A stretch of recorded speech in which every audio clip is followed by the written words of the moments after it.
সম্মানিত দর্শক শ্রোতা, দেশ এবং দেশের বাইরে থেকে আপনারা যারা সংযুক্ত আছেন আমাদের ভিডিও দেখতেছেন এবং শুনতেছেন, সবাইকে আন্তরিক প্রীতি ও শুভেচ্ছা জানিয়ে শুরু করছি আজকের প্রতিবেদনে অংশ নেয়া এই সুন্দর আপুটির জীবনের গল্প কথাগুলো আজকে আপনাদের মাঝে তুলে ধরবো। কেন এসেছে প্রতিবেদনে তার বিস্তারিত আলোচনা থাকছে। তো আপুটি দেখতে খুবই চমৎকার, ওনার গায়ের রং ফর্সা, উচ্চতা 5 ফুট 2 ইঞ্চি, লম্বা, স্বাস্থ্য ভালো।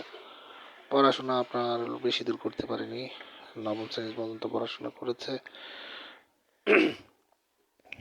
তো ওনার বিয়ের বয়স হয়ে গেছে। আসলে ওনার পরিবারে ওনার বাবা মা মারা গেছে, বর্তমানে আপনার নানির কাছে থাকে।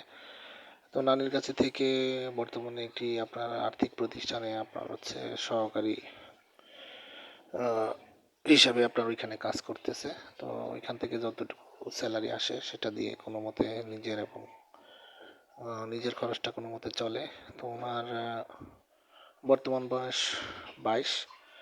উনি আসলে গার্জিয়ানের অভাবে বা আপনার ওই রকম তদারকি করার মানুষ নেই বিধায় ওনার আসলে এতদিন পর্যন্ত বিয়ে শাদী বসতে পারছে না, বা আপনার বিয়ে শাদী বসার মতো ওইরকম অ্যাবিলিটি ওনার নানির কাছেও নেই।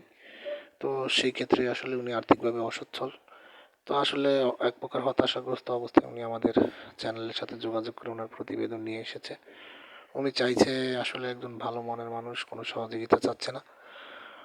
পাত্রের বয়স একটু বেশি বা বিবাহিত হলে ওনার কোনো সমস্যা নেই। তো সেই ক্ষেত্রে আসলে উনি বলেছে চেহারা কোনো বিষয় নয়, উনি একজন ভালো দায়িত্ববান লোক যে তার সার্বিক অবস্থা সব কিছু জেনে শুনে তাকে জীবনসঙ্গী হিসাবে পাশে রাখবে এমন একটা লোকের খোঁজে এসেছে। তো আপনারা যারা এই ধরনের পাত্রীর খোঁজে আছেন, স্ক্রিনে দেওয়া নাম্বার অতি দ্রুত ওনার সাথে যোগাযোগ করে ওনার মুখ থেকে নাম, ঠিকানা, ডিটেলস সব কিছু জেনে সম্পর্ক তৈরি করতে পারেন।